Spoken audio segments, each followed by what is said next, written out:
Support for Steppin Out comes in part from the Kristovich family in honor of Mary Lou and Bill Kristovich. This program is sponsored in part by the Eugenie and Joseph Jones Family Foundation, a local foundation proud to support the arts and culture in the greater New Orleans area.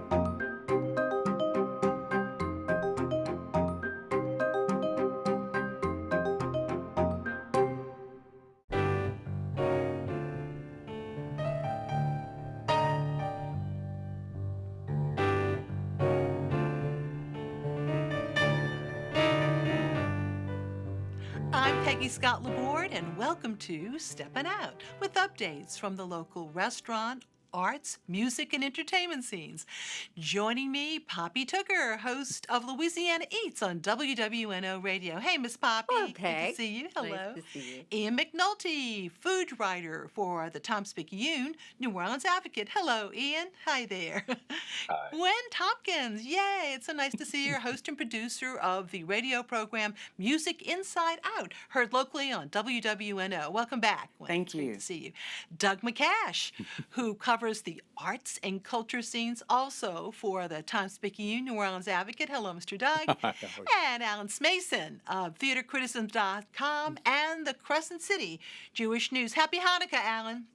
Hello. Same to you, Peggy. Hey, Poppy, an old favorite with new digs. Finally, I'm so happy to be able to break the news that Tujague's will be reopening on Wednesday, December the 23rd. And of course, that's going to be at their new location at 429 Decatur Street. And this place is going to be fabulous. Now, you're going to feel very at home because you're going to see that logo, that T that we all remember from the wrought iron, repeated again and again. There's going to be 7 dining rooms with a balcony and a courtyard. All your old favorites are going to be there, from the grasshopper to chicken bon femme, and of course that brisket. And when you walk in, Otis Guichet's portrait will greet you, and downstairs, the new Begay dining room will remind you of that former main dining room with the chandeliers and that beautiful wainscoting. And just beyond that is an expansive courtyard where there's going to be heat when you need it and fans when you need it. It's going to be beautiful out there. And we all remember, of course, that coup d'etat room at the old location. Check this out. At the new Tujague's on the second floor, there's going to be the Iris Room. This is going to be the very first women's crew dining room ever in New Orleans. I'm so tickled. On the third floor, there's the Stephen Ladder Room, which of course is a tribute to Mark's late dad. And they're going to be starting to serve dinner December the 23rd, Wednesday through Sunday. They're going to have a good brunch menu with some lunch items on it that they're going to be focusing on also Wednesday through Sunday. And then every day there's going to be a happy hour from 2 until 5 with food and drink specials. There's also balcony dining available now. So make your holiday reservations. It's possible. Tujague's is back for Christmas. Such great news. Thank you so much, Poppy. And moving on to Ian with some prime examples of restaurants trying to pivot during the pandemic. Well, what I'm going to talk about today is something that I hear a lot of people asking me about, and it's how to support restaurants. You know, people want to be very intentional with the way that they support their local restaurants. As we've been talking about here for months now, Peggy, the odds that our restaurants are up against, it's quite harrowing. They've been through a lot already. There is a light at the end of the tunnel, but we have to make sure that as many of them can get there as possible. And I've asked the restaurants themselves, okay, what do you wish more of your customers knew? What would really be the best way to help you right now? How can we sharpen the edge and make sure the support that we direct your way is best aimed? It's not going to be a surprise that one of the first things they told me was gift cards. You know, I've had some chefs describe this as a no interest loan that will help them get through while they have very limited capacity to serve right now. That same goes with their merchandise, cookbooks, spice blends, all this different stuff that restaurants have to offer and can ship too for people who aren't in the market or not dining out right now. And along those lines, I've been hearing from them to say, get creative, right? Call the restaurants up. We see a lot of restaurants have gone into different business lines, developed new business lines, they're not necessarily having all this listed on their website like a menu, right? The restaurants that we're talking about, the independent restaurants, the mom and pops, the ones that we really love and value, and frankly are the most vulnerable, very often don't have the sophisticated marketing teams in the back end. But if And you we're going pick to up the show phone you and of them call while you them, talk too. Yeah. We okay. have some images. If you pick up the phone and call.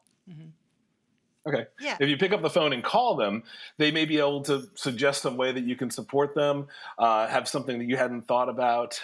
Everything from small gathering caterings to products to recipes. I mean, they're very willing to meet their customers halfway if they do the same thing. Dining out. Okay. If you are dining out, if you're comfortable doing that, many restaurateurs say that is still the best way to support them because they are in full service mode. And when you dine with them, that means they can support their linen vendor, their wine purveyor, all the services that flow through these restaurants. And reservations. They say use your reservations strategically. If you truly want to support the restaurants, think about making a reservation on those off hours. It's no surprise that the most popular seatings are still 7 o'clock on a Friday or a Saturday. Well, if you can eat during the week, if you can eat later or earlier, you're helping those restaurants stretch their own capacity when their own flexibility has been severely curtailed. And then, they spoke philosophically too. Have a heart. Take a pause for patience. Remember that they are trying to make a living. They're trying to keep themselves safe and you safe, and they're still trying to take care of you with a high level of service. That's a pretty tall order, but they can do it. They're up for it if we meet them halfway. And then very finally, Peggy, they're repeating the lines that we've heard countless times from public health officials. Take this seriously. Mask up.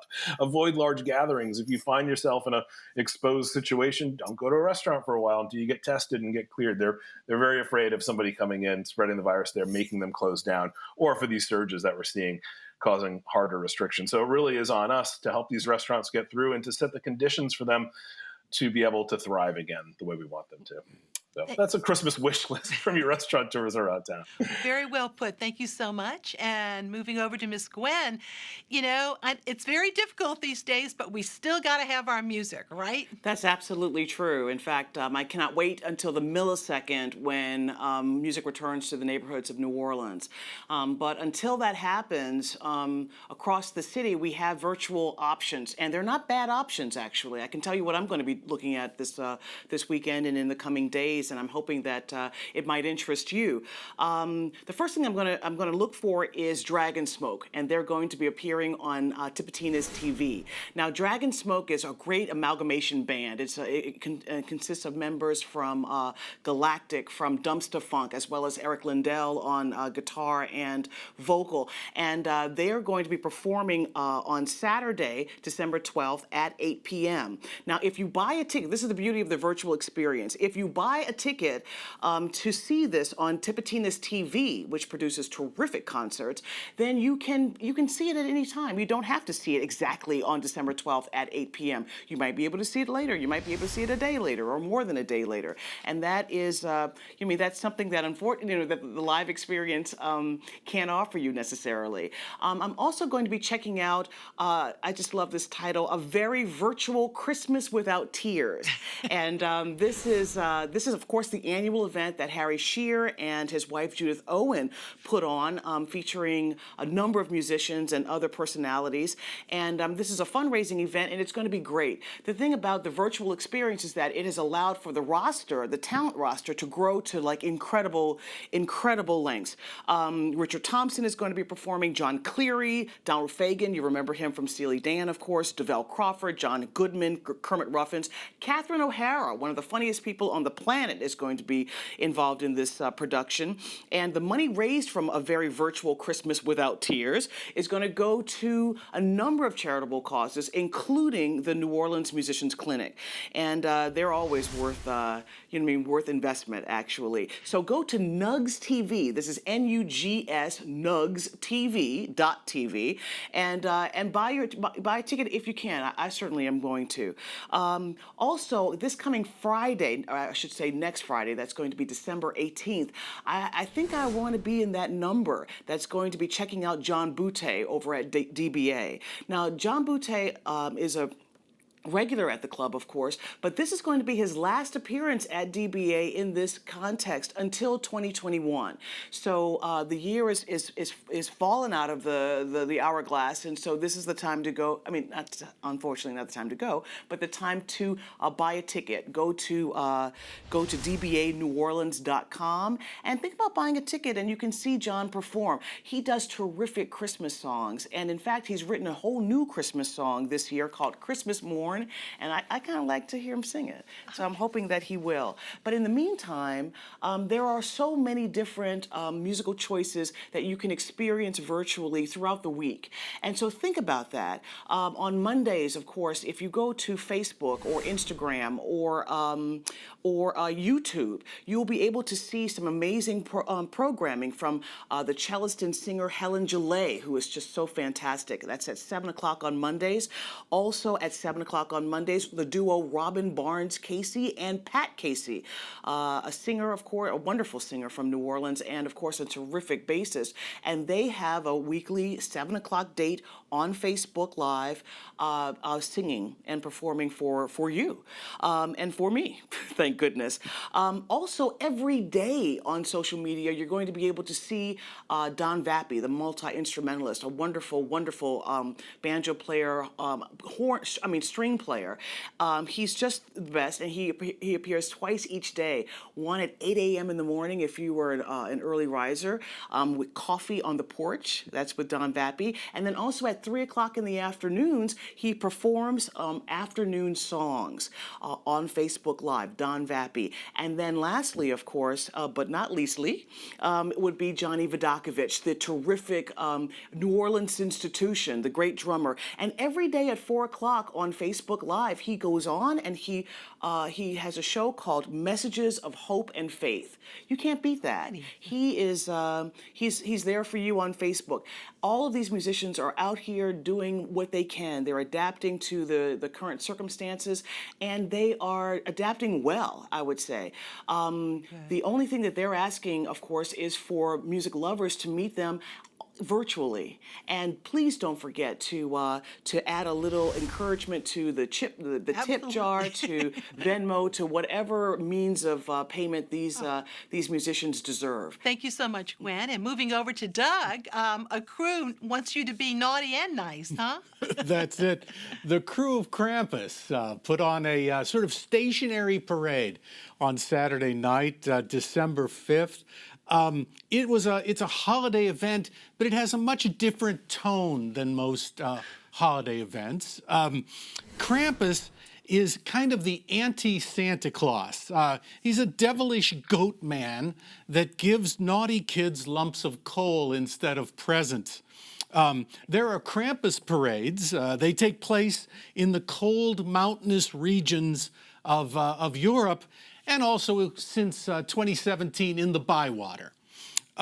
There's an annual parade. They wander the streets, rattling chains and scaring children, as you'd imagine.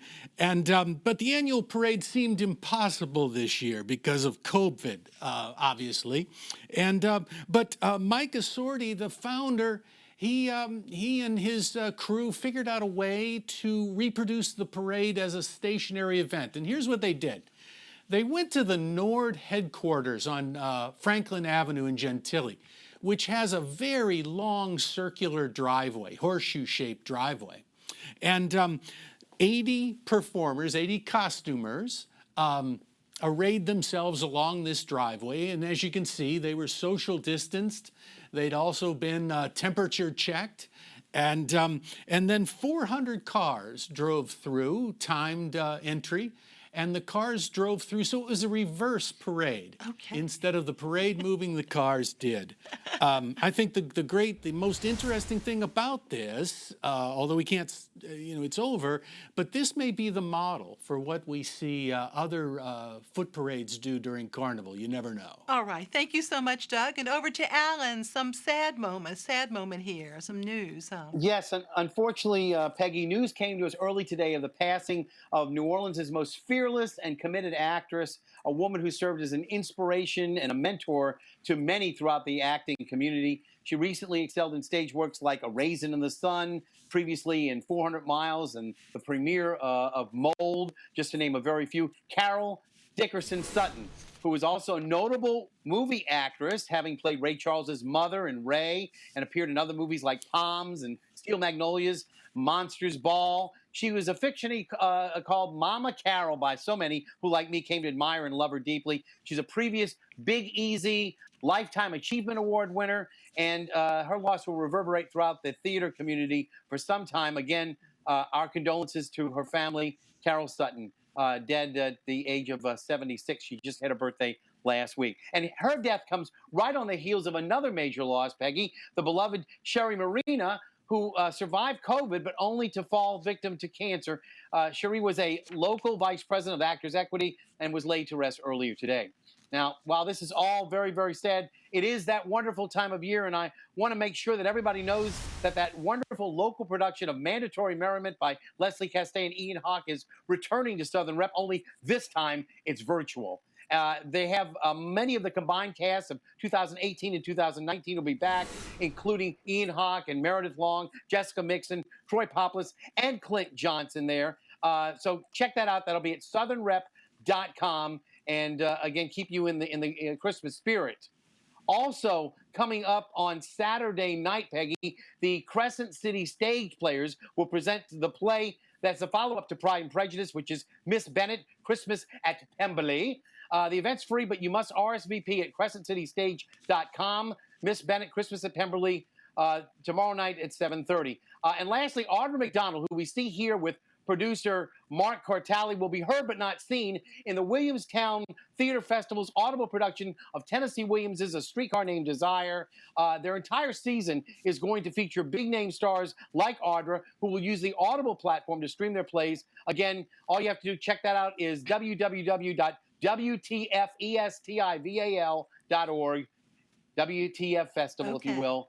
And check that out. Thank you, Peggy. Thank you so much. And moving back over to Poppy with some market news, huh? So many fun new food markets popping up this year. And for those who have never met Ann Lloyd, who is the genius behind No Lavore, she's known for her catering, for her children's classes. Well, she's running a pop-up for the next 2 weekends, tomorrow and Sunday, and then the next Friday and Saturday and Sunday from 10 to 5 at the former site of Francesca's at 3333 Magazine Street, which is across from Dat Dog. Now, of course, Anne will be there with her fabulous gifts like blueberry lime preserves made with North Shore blueberries and Anne's very own limes. There'll be Granny Chadwell's cheddar cheese straws and sweetly spiced Louisiana pecans, cranberry pecan granola made with Steen's cane syrup, all great things to ship to friends out of town or give as gifts right here. There's going to be other vendors at the market, including Gourmand with pickles, pâtés, and preserves. On Sunday this week, the Herman Grima House will be popping up there. And then next weekend, there'll be more fun. And anybody who might want to join and become a vendor, it's just a $25 charge. But for those who can't make it to the market on the weekend, No Lavore's regular Barone Street location, which is at 2139 Barone Street, open Monday through Saturday from 10 until 4, where she's got prepared foods, gumbos, really great things to pick up and bring home. She's running a market there every Thursday from 4 until 7 with guest appearances from David's Hot Tamales or Cocino's Filipino cuisine. And my dear friend Jeanette Bell is there, Fleur d'Eden, with her flowers and plants. Go by and see Anne. Thank you so much, Poppy. And moving over to Ian to tell us, give us an update on Weltys. Yeah, Weltys Deli is a staple for downtown New Orleans. And, you know, if you've been to downtown New Orleans, you know, it's a lot different down there these days. Many of those office towers are nearly empty as people continue to work from home. The hotels are empty. So I was curious what a place like Weltys Deli was doing to get through this. And I met with Tina and Don Welty. who established their deli downtown right after Katrina, very early. It was one of those first generation of the first wave of new restaurants to come along to really take up the mantle to reinvest in New Orleans after Katrina, and they've done quite well here at Weltys Deli. But there's no hiding it. I mean, they are up against the wall with most of their regular customers gone. A lot of those office parties and office meetings and stuff they used to cater are off the books right now.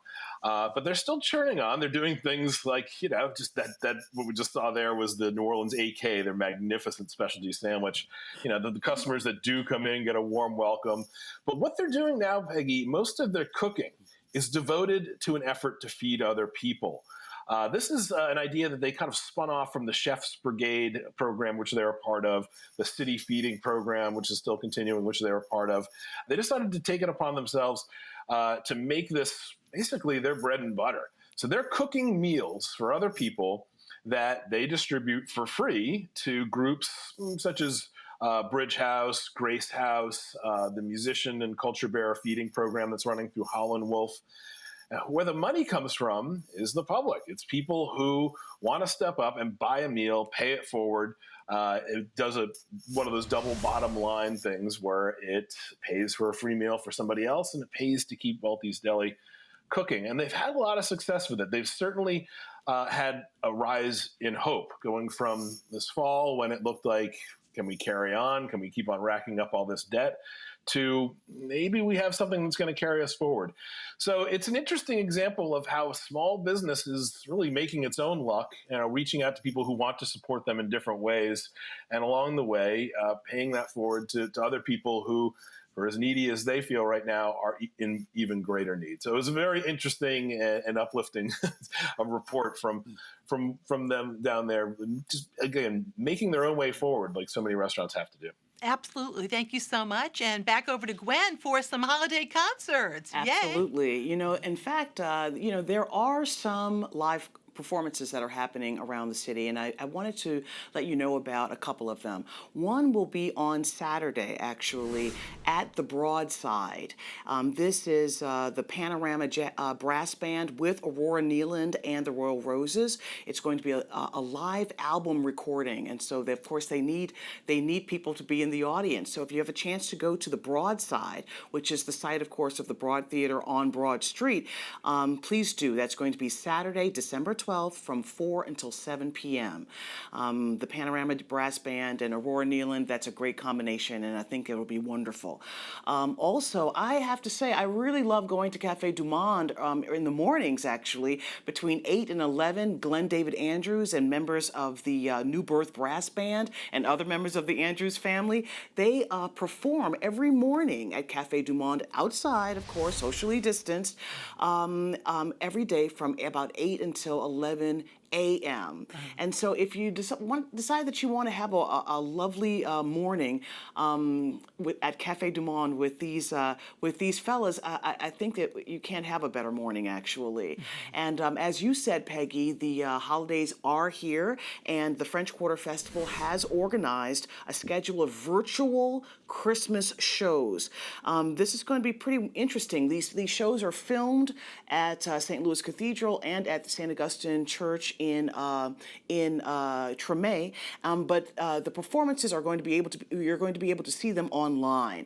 They're going to be broadcast on fqfi.org, on YouTube, on Facebook Live, and the lineup is terrific. We're talking, it's going to begin Sunday, December 20th at 6 p.m., Rachel Van Voorhees. Then on Monday, December 21st at 6 p.m., Tim Laughlin, of course, on clarinet, the great clarinet player. Amanda Shaw's on the very next day at 6 o'clock, of course, the Cajun violinist. Don Vappy, who I spoke about earlier, he's going to be there on Wednesday. That's Wednesday, December 23rd, and he's got a Christmas album, of course, a very Vappy Christmas. And of course, on Thursday, which is Christmas Eve, you get the creme de la creme. It's going to be Irma Thomas, and she's going to be performing at 6 o'clock virtually, okay? And so these performances are going to be wonderful, and on Christmas Day, it's going to be possible to see all of the performances at once, and they're going to begin at about 10 a.m. and they're going to roll all the way through the afternoon. And of course, you can see all of this again for free at fqfi.org, YouTube, Facebook Live. Treat yourself to some holiday fun. I think I will too. Thank you so much. And moving back over to Doug, and we're anticipating Carnival, believe it or not. Anticipating Carnival, and of course it's completely different this year without the parades. Carnival lovers are seeking ways to celebrate. So over on the West Bank, a Carnival lover named Megan Boudreau had an idea, and the idea was simple enough. It was, what if she decorated her house like a Mardi Gras float, maybe even tossed throws to her neighbors from the porch? And that seemed like a small enough idea, but when she posted it on Facebook, she found out it was actually a very big idea. In no time at all, she ended up with 5,000 followers on Facebook. 30 neighborhood sub-crews have popped up, and it seems like the thing to do this upcoming Carnival. There are even going to be specialty throws already. Designer Derek Gorsuch has made a medallion for the crew, and he's struggling to keep up with orders. They plan to throw glitter masks, so sometime in the upcoming season, you'll be able to walk past a house and somebody may throw you a hand-decorated mask. And finally, the Krewe of Red Beans is raising money to hire out-of-work float artists to help decorate houses. So sounds like there's some synergy there. All right, thank you so much. And Alan, very quickly, we're moving fast here. Okay, well, Peggy, I just want to remind everybody about our show coming up this Monday night. We're going to have time to honor those people who have fallen to COVID-19 on our NOLA Theater talk show. John Green of the Radical Buffoons will be on next Friday night on December the 18th. And again, talking about his fundraising efforts and the Radical Buffoons. Also on the Seth Rudetsky concert series, James Monroe Iglehart, who some people may know as a rapper from Love Supreme, but I know, of course, as being the genie from the very first iteration of Aladdin on Broadway. He's going to be the guest with Seth on the concert series. And speaking of the Seth concert series, you don't want to miss the fact that Seth's concert series is being offered. Now, it normally is $25 for between now and the end of the year, $20 for any of the previous concerts. And if you want to buy the whole series, it's a package of $225. Okay. One other thing coming up, Betsy Wolfe is going to be on Estella Scrooge. That's going to be music, lyrics, a brand new musical starring a lot of people from Broadway. We're going to talk about that. Patrick Page, Carmelo, Lauren Patton, a lot of people. We hope you get a chance to see that, as well as some other shows that are coming out on Netflix this week, The Prom and Ma Rainey's Black Bottom. Okay, so quick picks. Poppy. Well, at Saba, Alan is having a holiday market with cookies, harissa, and a chocolate babka. Now, you can pick up Saturday the 17th or Saturday the 23rd. There's still time next week for national shipping. Alan, how about some chocolate babka for a happy Hanukkah? Okay, Ian, real quick, we're running out of time here. Go ahead.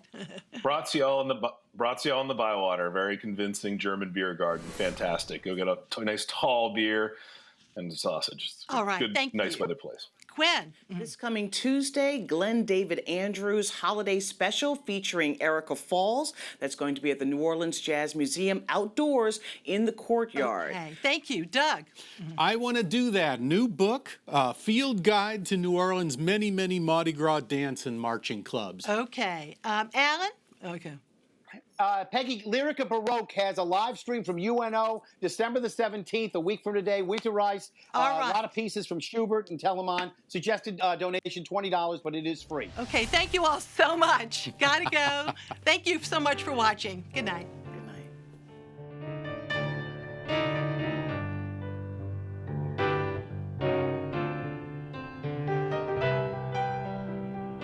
Support for Steppin Out comes in part from the Kristovich family in honor of Mary Lou and Bill Kristovich.